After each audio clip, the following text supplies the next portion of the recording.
Our theme is jealousy comes from holding sins.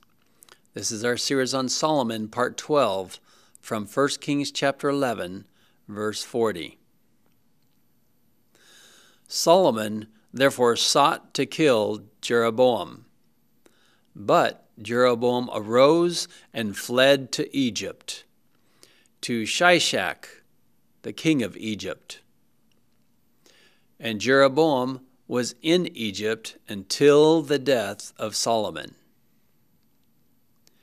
Now, if you recall in our last lesson, God had told Solomon, "Your kingdom will fall. I'm going to tear it away from you.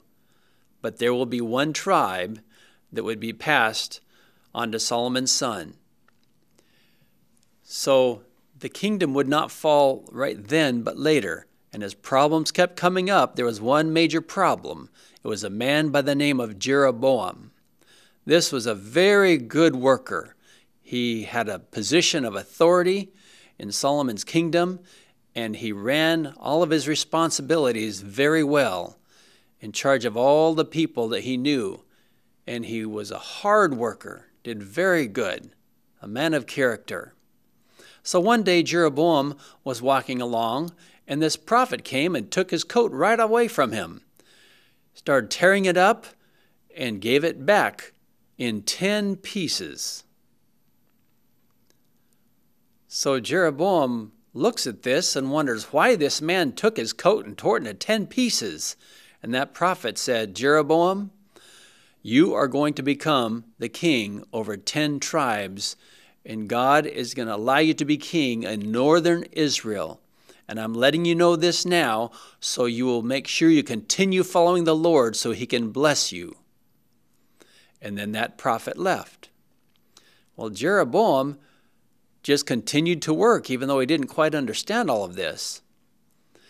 But the people understood Jeroboam's greatness in his abilities to lead. Solomon saw this and became very jealous and wanted to kill him. He did not want Jeroboam usurping the throne. Solomon was so full of rage that he wanted to kill him. But why did he come to that decision? He was holding sins in his heart. Sometimes you see a husband and wife, everything's going fine, but then they get together and have a big confrontation and sparks fly. But if you look back in the relationship, someone is holding sin. Maybe the husband has some bitterness, or maybe the wife can't stand the husband or something. Maybe even a parent and child relationship, a rebellious child. Maybe they're holding some kind of sin. Perhaps at your job, your boss approaches you and you just verbally explode against him.